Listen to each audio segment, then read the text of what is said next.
Hi guys, for review I have Xperia M4 Aqua, which is a waterproof device.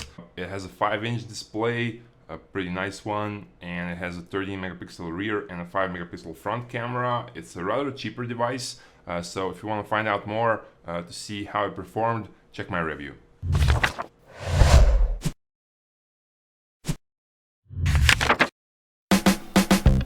The design of this device really reminds me of Xperia Z3. It's pretty slim, compact, it has thin edges around the display, which is great. So regarding design, it's a very nice phone, and in hands it feels good, but the ergonomics is not really the best. The side key for unlock is pretty shallow. Also, the volume keys are shallow, they're not precise. It features a physical photo key, for camera.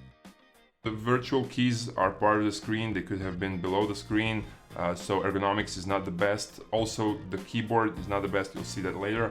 It has a glass on the rear, and it's not slippery, which is good. On Samsung devices, the glass is slippery. Here, it's just not.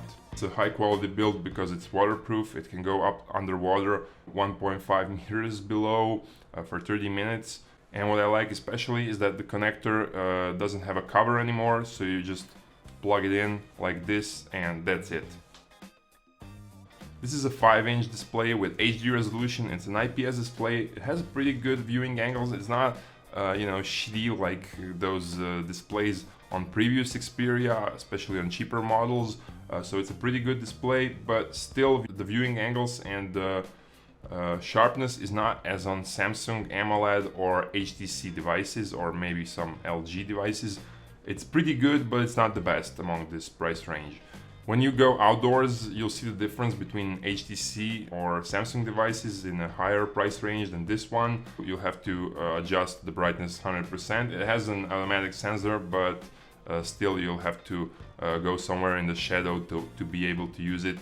If it's a strong sun out there. The keyboard is something that I particularly don't like because I have bigger fingers. I guess most of you doesn't have fingers like me. It has command point on the first screen. It doesn't feature numbers on top, but it's a good keyboard, but the keys are too narrow for my big fingers. So if you have bigger fingers, I don't know if this will be the phone for you.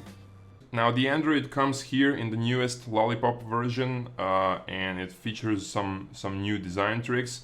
It looks pretty good. I love those icons. They're big. The interface and everything. It looks very attractive, and you have a few features to adjust. But the upper dashboard, it's not as intuitive as on LG and Samsung devices. It's better than before, but still this is something like on HTC. Personally, I don't like this. I would rather buy an LG or a Samsung because of this. Regarding memory, it's pretty limited, so I wasn't able to install Real Racing 3.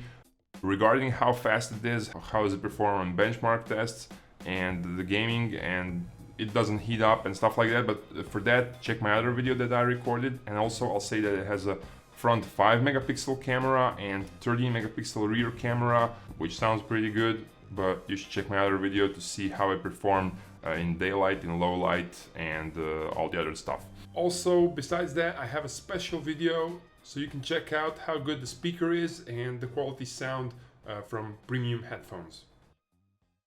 In the end, I can say this is a pretty solid device. It looks very attractive. It has a slim, nice design, thin edges around the display, and a nice looking build quality. The ergonomics is not really the best, and I have bigger fingers, so I couldn't adapt to the keyboard.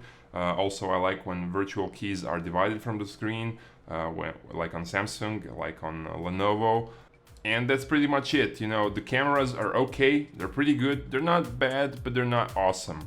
If you're not into very advanced expectations, this is gonna be a good smartphone.